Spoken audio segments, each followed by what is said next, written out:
हरियाणा के सोनीपत में वृद्धाश्रम है और उसी वृद्धाश्रम में ये बुजुर्ग रहा करते थे जिनका नाम है शिवचरण रामरतन गुप्ता। दोस्तों, जुलाई 2026 में इनकी तबीयत बहुत ज़्यादा खराब हो जाती है और जब इनकी तबीयत बहुत ज़्यादा खराब हो जाती है तो ये उस वृद्धाश्रम के संचालक से एक ही बात बोलते हैं कि मेरी बेटियों को फ़ोन कर दो, मैं उन्हें देखना चाहता हूँ। लेकिन इनकी बेटियाँ जो हैं इस वृद्धाश्रम से थोड़ी दूर रहती थीं, इसीलिए इनकी तीनों बेटियों के पास एक ही बहाना था कि हम बहुत दूर रहते हैं और काम की वजह से हमें छुट्टी नहीं मिल पा रही, इसलिए मिलने नहीं आ सकते। अब ये वृद्धाश्रम बेचारा रोजाना अपनी बेटियों के बारे में सोचता था कि कोई बेटी आके मुझसे मिल ले, लेकिन एक भी बेटी आके इससे नहीं मिलती। लेकिन अचानक से दोस्तों क्या होता है, 20 दिन का समय बीतता है और 20 दिन बाद इस बुजुर्ग आदमी की जो है मृत्यु हो जाती है। और जब इस बुजुर्ग आदमी की मृत्यु हो जाती है तो उसी वृद्धाश्रम का संचालक इसकी तीनों बेटियों को फ़ोन करता है और कहता है कि आपके पिताजी का देहांत हो गया है, आप उनके अंतिम संस्कार में आ जाइए। लेकिन उन तीनों बेटियों के पास बिल्कुल भी समय नहीं था। उन लोगों के पास सिर्फ एक ही बहाना था कि हम दूर रहते हैं और दूरी की वजह से हम आ नहीं सकते और काम हमारे पास ज़्यादा है। आप ऐसा कीजिए, आप हमारे पिताजी का अंतिम संस्कार कर दीजिए और ऐसा कीजिए 5100 रुपये हम दे रहे हैं, आप सब कुछ अच्छी तरह से करवा दीजिएगा। दोस्तों, जिस समय पे ये सारी बातें हो रही थी उसी समय पे एक बेटी ने क्या किया था, अंतिम संस्कार के समय पे वीडियो कॉलिंग करके ये सारी चीज़ लाइव देख रही थी। और वो बेटी कहती है कि पिताजी की अंतिम संस्कार में कितना समय लगेगा, चिता में आग लगाने में कितना समय लगेगा, मेरे पास समय नहीं है, मुझे खाना बनाना है, खाना खाना है और मुझे और भी काम करने हैं। दोस्तों, बेटी के पास बिल्कुल भी समय नहीं था, उसके पिता का अंतिम संस्कार हो रहा था। अब ये सारी चीज़ की जो है वीडियो बन चुकी थी और वीडियो सोशल मीडिया पे वायरल हो चुकी थी। अब जिसके पास ये वीडियो जाती है वो सभी बस यही कहते हैं कि ये कैसी बेटियां हैं जिनके पास अपने पिता के लिए 5 मिनट का समय नहीं है। तुम आ नहीं सकती तो ऑनलाइन अपने पिता का अंतिम संस्कार देख भी नहीं सकती। दोस्तों, बहुत सारे लोगों ने बहुत सारी बातें कही थी, लेकिन आखिर वजह क्या रही होगी और शिवचरण रामचरण गुप्ता कौन है, इनकी मृत्यु कैसे हुई और बेटियां क्यों नहीं आई, आज की कहानी से जानेंगे। दोस्तों, कहानी शुरू करूंगा उससे पहले मैं बस आपसे यही कहूँगा कि अगर आप मेरे चैनल पे नए हैं तो चैनल को जल्दी से सब्सक्राइब कर दीजिएगा ताकि रोजाना रात को 8 बजे मैं आपके लिए एक सच्ची घटना की कहानी लेकर आ सकूं। नमस्कार दोस्तों, मैं गौरव शर्मा और आप देख रहे हैं गौरव शर्मा सफ़र। तारीख तक कराना पड़ेगा हमें, या तो आप 20 तारीख से पहले आ जाओ। अच्छा 20 तारीख से पहले तो हाँ। देखते हैं, अभी मैं आपको बताती हूँ ना। हाँ जी, हाँ जी। अच्छे से हो गया ना सारा काम? हाँ बिल्कुल अच्छे से हो गया। ठीक है, तो मैं ऐसे बोल रही थी ना, आप मुझे वीडियो भी भेज दीजिए। ठीक है भेज दूँगा। ये आपके आने पे होगा सारा काम। हाँ बाकी तो आप आ लोगे जब होगा ना। ये संस्कार हुआ है, अभी तो संस्कार हुआ है। अभी और कितना टाइम लगेगा? तो हम लोग भी क्या खाएंगे और नाइट एक्स्ट्रा चलाएंगे? नहीं दोस्तों, आज की जो सच्ची घटना मैं आपको सुनाने जा रहा हूँ, ये सच्ची घटना शुरू होती है महाराष्ट्र प्रदेश के मुंबई शहर से। और मुंबई शहर के ही रहने वाले थे ये बुजुर्ग व्यक्ति जिनका नाम है शिवचरण रामचरण गुप्ता। शिवचरण रामचरण गुप्ता मुंबई में कपड़ा व्यापारी थे, अच्छे पैसे वाले थे, व्यापार भी बहुत अच्छा चल रहा था। शिवचरण की पत्नी का नाम है मीना गुप्ता और इन दोनों की 3 बेटियां हैं, जिसमें बड़ी बेटी का नाम है अनीता, दूसरे नंबर की बेटी का नाम है निशा और तीसरे नंबर की बेटी का नाम है प्रिया। शिवचरण का व्यापार बहुत अच्छा चल रहा था और उसकी 3 बेटियां थीं। शिवचरण ने अपनी तीनों बेटियों की परवरिश में कोई भी कमी नहीं रखी, उनको अच्छे स्कूल में पढ़ाया लिखाया, उनके सारे शौक पूरे किए ताकि उनकी बेटियां बड़े होकर अपने कदमों पे खड़ी हो जाएं। और आखिरकार ऐसा ही होता है, बड़े होकर उनकी बेटियां जो है अपने अपने कदमों पे खड़ी भी होने लगती हैं। लेकिन इसी बीच में क्या होता है दोस्तों, जो शिवचरण है उनका व्यापार जो है थोड़ा थोड़ा करके डाउन होने लगता है और डाउन होते होते होते होते एक दिन उनका व्यापार पूरी तरह से ठप हो जाता है। उनके पास एक भी पैसा नहीं रहता और व्यापार ठप होने की वजह से वो इस कगार पे आ जाते हैं कि उन्हें अपना घर भी बेचना पड़ता है। लेकिन उन्होंने अपनी तीनों बेटियों को काबिल कर दिया था और वो तीनों बेटियां जो हैं अपने अपने पैरों पे खड़ी भी हो गई थीं, जिसमें बड़ी बेटी अनीता है, उसकी नौकरी नेपाल के काठमांडू में लग गई थी। और जो दूसरे नंबर की बेटी है निशा, उसकी नौकरी उत्तर प्रदेश के आजमगढ़ में शिक्षा विभाग से जुड़ गई थी वो। और जो तीसरी बेटी है प्रिया, वो मुंबई में ही रह के काम कर रही थी। अब 2 बेटी तो दूर चली गई थी, एक आजमगढ़ पहुंच गई थी, एक नेपाल के काठमांडू पहुंच गई थी। और जो तीसरी बेटी है प्रिया, ये दोनों पति पत्नी शिवचरण और उनकी पत्नी मीना, ये दोनों जो है अपनी सबसे छोटी बेटी प्रिया के पास रहते हैं। सब कुछ ठीक था, लेकिन थोड़ा थोड़ा करके क्या होता है दोस्तों, जो सबसे छोटी बेटी है उसकी नज़रों में जो है अपने माता पिता खटकने लग गए, क्योंकि दोनों बड़ी बहनें बाहर रहती हैं। वो सिर्फ फ़ोन पे पूछ लिया करती थी, सारी चीज़ें इसे करनी पड़ती थी। अब प्रिया को भी अंदर से अपने माता पिता बुरे लगने लग गए थे कि इनकी सारी सेवा मैं ही कर रही हूँ। बताओ, कोई कमाई का दूसरा साधन है नहीं, माता पिता कुछ करते नहीं हैं, घर पे रहते हैं, सारी चीज़ें मैं करती हूँ। वो अपने माता पिता की सेवा कर रही थी, लेकिन मन से नहीं कर रही थी। और ये वाली चीज़ जो है शिवचरण भांप जाते हैं कि उनकी बेटी का उनकी तरफ बिल्कुल भी मन नहीं है, थोड़ा भी प्रेम नहीं है, क्योंकि बातों से सब कुछ पता चल जाता है। इसीलिए शिवचरण क्या करते हैं, वो जो है तय कर लेते हैं कि उन्हें यहाँ से कहीं और चलना चाहिए। वो अपनी बीवी से कहते हैं, वो कहते हैं कि देखो, बेटी को हम लोग बिल्कुल भी पसंद नहीं है, हम उसके घर में रहते हैं, इससे अच्छा ऐसा करते हैं हम यहाँ से कहीं और चलते हैं। इसीलिए शिवचरण क्या करते हैं, अपनी बीवी मीना के साथ मुंबई से दिल्ली का रुख कर लेते हैं और दिल्ली में आके रहने लगते हैं। कुछ दिनों तक वो दिल्ली में रहते हैं, और जब वो दिल्ली में रहते हैं तो किसी से उनकी मुलाकात होती है। तो जिससे उनकी मुलाकात होती है तो वो उनसे कहता है कि आप इस तरह कब तक दिल्ली में भटकेंगे, आप जगह जगह भटकेंगे, कोई फ़ायदा है नहीं, कुछ गलत हो, इससे अच्छा आप ऐसा कीजिए, आप हरियाणा के सोनीपत जाइए। हरियाणा के सोनीपत में एक वृद्ध आश्रम है, वहाँ पे आपके जैसे वृद्धों की बड़ी अच्छी तरह से सेवा होती है और बहुत ही अच्छा वृद्धाश्रम सुना है, आप ऐसा कीजिए, वहाँ पे जाइए। इसीलिए शिवचरण क्या करते हैं, अपनी पत्नी मीना के साथ हरियाणा के सोनीपत चले जाते हैं। जिस वृद्धाश्रम का नाम उस व्यक्ति ने इनको बताया था, वहाँ पहुँच जाते हैं और वहाँ पे जाके रहने भी लगते हैं। वहाँ पे ये दोनों देखते हैं कि सभी लोग इन जैसे ही हैं, सभी लोग अपने बच्चों को छोड़ के इस वृद्धाश्रम में रह रहे हैं। सबकी अपनी अपनी वजह होती है, सबकी अपनी अपनी परेशानी होती है। अब ये दोनों पति पत्नी जो है उसी वृद्धाश्रम में रहने लग गए और उनके साथ घुल मिल गए। सब कुछ बहुत अच्छा चल रहा था, लेकिन इसी बीच में क्या होता है दोस्तों, जो मीना गुप्ता हैं उनकी तबीयत जो है ख़राब होने लगती है। तीनों बेटी अलग अलग जगह पर रहती थीं, तीनों बेटी मिलने कभी नहीं आई, लेकिन वो लोग क्या करती थी, वीडियो कॉलिंग पे बात किया करती थी। शिवचरण कहते हैं कि देखो, तुम्हारी माँ की तबीयत ख़राब हो रही है, ऐसा करो अपनी माँ से आके मिल ही जाओ। तीनों बेटियों के पास एक ही बहाना कि देखिए हम दूर रहते हैं, काम का भी बोझ है हमारे ऊपर, हम देखिए कैसे आएँ। पिताजी आप ऐसा कीजिए, माताजी का सेवा कर लीजिए, हमें जैसे समय मिलेगा हम आ जाएंगे। लेकिन तीनों बेटियों में से एक भी बेटी नहीं आती, और जो इनकी माँ है मीना गुप्ता, उसकी तबीयत बहुत ज़्यादा बिगड़ जाती है। तकरीबन 1 साल तक ये लोग जो है उस वृद्धाश्रम में रहते हैं। 1 साल बाद जो मीना गुप्ता है, शिवचरण की पत्नी, उनकी मृत्यु हो जाती है। और जिस समय पे उनकी पत्नी की मृत्यु होती है, उस समय पे शिवचरण ने अपनी तीनों बेटियों को फ़ोन किया और तीनों बेटियों से कहा कि देखो तुम्हारी माँ की मृत्यु हो गई है, तुम ऐसा करो जल्दी से आ जाओ।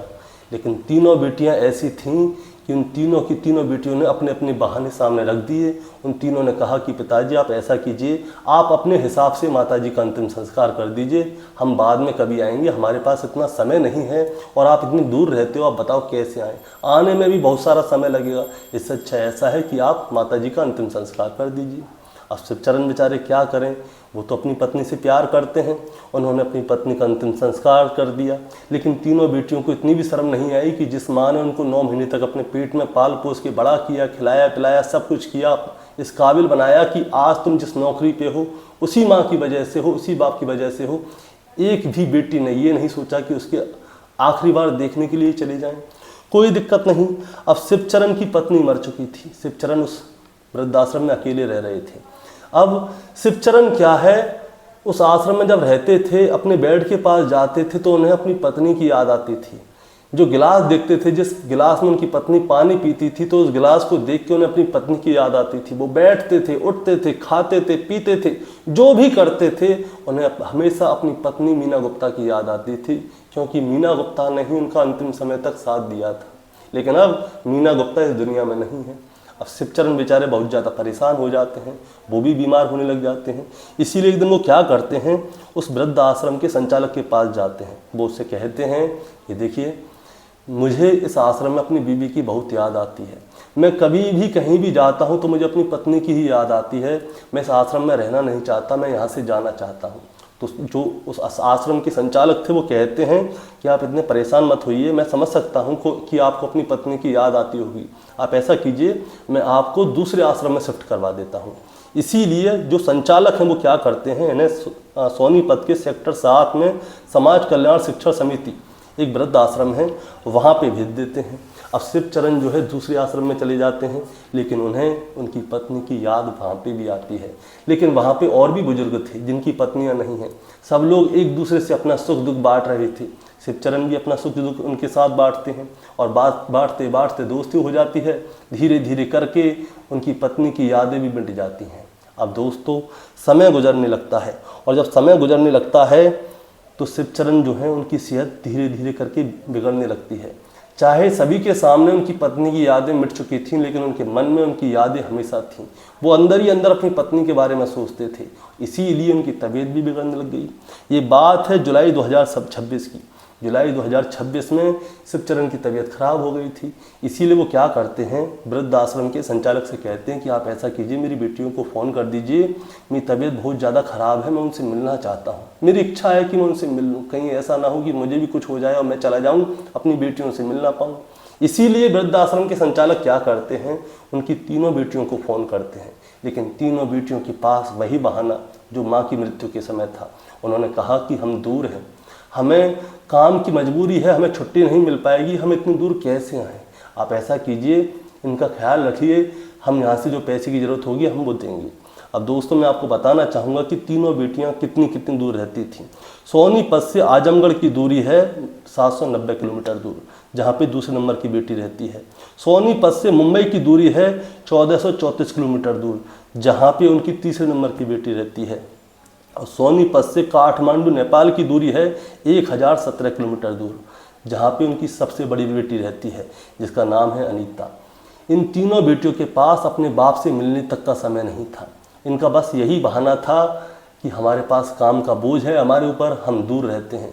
लेकिन उनको ये नहीं पता था कि इस काम तक पहुँचाने वाला इनका बाप ही था, इतनी दूर भेजने वाला भी इनका बाप ही था, लेकिन इनके पास बिल्कुल भी समय नहीं था। अब दोस्तों समय गुजरने लगता है, पूरे 20 दिन गुजर जाते हैं। 20 दिन बाद तारीख आती है 3 अगस्त 2026। 3 अगस्त 2026 को शिवचरण जी की तबीयत बहुत ज़्यादा ख़राब हो जाती है, और जिस समय पर उनकी तबीयत ख़राब हो जाती है तो आश्रम वाले तुरंत ही डॉक्टर को बुलवाते हैं। डॉक्टर आते हैं और डॉक्टर जो है उन्हें मृत घोषित कर देते हैं। दरअसल 4 अगस्त 2026 की सुबह तकरीबन 3 बजे के आसपास शिवचरण जी की मृत्यु हो गई थी। और जब शिवचरण जी की मृत्यु हो गई थी तो उसके बाद वृद्ध आश्रम के जो संचालक हैं आनंद जी क्या करते हैं, इनकी तीनों बेटियों को फ़ोन करते हैं, उनसे कहते हैं कि आपके पिताजी की मृत्यु हो गई है, आप ऐसा कीजिए, आ जाइए, अंतिम संस्कार में शामिल हो जाइए। आप मिलने तो आए नहीं, लेकिन अंतिम संस्कार में तो शामिल हो जाइए। लेकिन तीनों बेटियों के पास वही बहाना जो माँ के समय पे था, हमारे पास समय नहीं है, हम दूर रहते हैं, इतनी जल्दी नहीं आ सकते। आप ऐसा कीजिए, आप अपने हिसाब से इनका अंतिम संस्कार करवा दीजिए। ऐसा कीजिए, हम आपके अकाउंट में 5100 रुपये डाल रहे हैं, सब कुछ ठीक से करवा दीजिएगा, और जिस समय आप अंतिम संस्कार करें उस समय हमें बता जरूर दीजिएगा। इसके बाद दोस्तों क्या होता है, अंतिम संस्कार की तैयारी की जाती है। आश्रम के सभी लोग आते हैं और अंतिम संस्कार की तैयारी कर रहे होते हैं। उसी समय पे क्या होता है, जो उनकी बड़ी बेटी है वो जो है वीडियो कॉलिंग करके अपने पिता का अंतिम संस्कार देख रही होती है। उसकी बड़ी बेटी को बिल्कुल भी शर्म नहीं आती।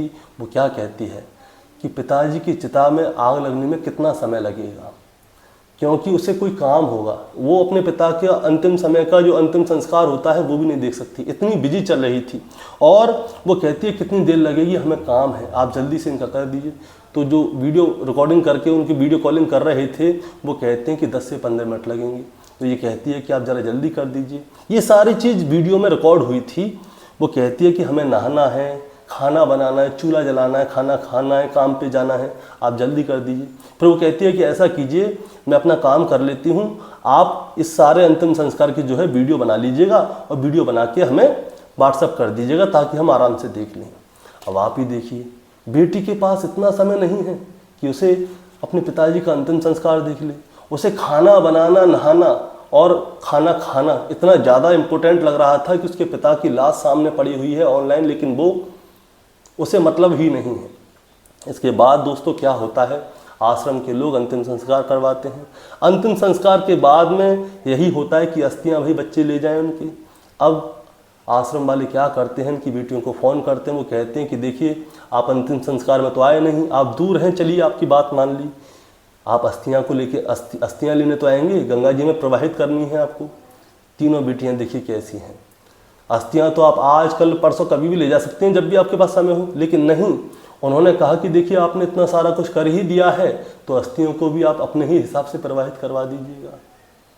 ये 3 बेटियां हैं जिनके लिए बाप ने ज़िंदगी बिता दी। जिस समय ये बीमार होती होंगी, इनको जुकाम भी होता होगा, खांसी होती होगी, कुछ भी चीज़ की ज़रूरत पड़ती होगी, मैं दावा करके कह रहा हूँ कि शिवचरण जी इनके लिए हर चीज़ प्रोवाइड करवाते होंगे। लेकिन उनकी तीनों बेटियां इतनी गिरी हुई निकली कि उन्होंने अपने बाप को देखना तक मंजूर नहीं किया, उनके पास जाना मंजूर नहीं किया, बुरे वक्त में उनका साथ नहीं दिया। अब मैं आपको बताता हूँ कि शिवचरण जी कैसे इंसान थे। शिवचरण जी की आखिरी इच्छा क्या थी? आखिरी इच्छा ये थी कि जब भी मेरी मृत्यु हो उस समय पे मेरी आँख किसी को दान कर देना, दोनों आँखें। और जिस समय पे शिवचरण जी की मृत्यु हुई थी उस समय पे डॉक्टरों की एक टीम आई थी और उनकी दोनों आंखें दान की गई थी। अब आप ही बताइए ये कैसे इंसान थे? इन्होंने मरते मरते अपनी आंखें भी दान कर दी, लेकिन जब इनकी बेटियों की करतूत सामने आती है तो सभी लोग सोचने पे मजबूर हो जाते हैं कि आखिर शिवचरण जी की संस्कारों में कहाँ पे कमी रह गई कि तीनों बेटियाँ ऐसी हो गई। दोस्तों, इस कहानी को सुनाने का मतलब आपको परेशान करना या विचलित करना बिल्कुल नहीं है, बस आपको बताना है और जताना है। बताना जताना ये है कि जितनी भी वीडियो बनी थी ये सभी सोशल मीडिया पे वायरल हो गई थी, और वायरल जब हुई थी तो लोगों का बस इन तीनों बेटियों के लिए अलग अलग प्रतिक्रियाएँ थीं कि ये कैसी बेटियाँ हैं। और दूसरी बात ये कि जो लोग इन तीनों बेटियों को जानते होंगे, इनके संपर्क में होंगे कि इनका बाप मर गया लेकिन इन तीनों बेटियों में से एक भी बेटी वहाँ पर नहीं गई, तो इनके साथ वाले क्या इनको सम्मान की नज़र से देखेंगे? वो बस यही कहेंगे कि ये वही बेटियां हैं जो अपने बाप की नहीं हो सकी, और जो अपने बाप की नहीं होगी वो किसकी होगी? दोस्तों, आपका क्या कहना है इस कहानी के लिए? आप जरा हमें कमेंट में बताएं। चैनल पे नए हैं तो सब्सक्राइब करके जाएं ताकि रोजाना रात को 8 बजे मैं आपके लिए एक सच्ची घटना की कहानी लेकर आ सकूं। नमस्कार।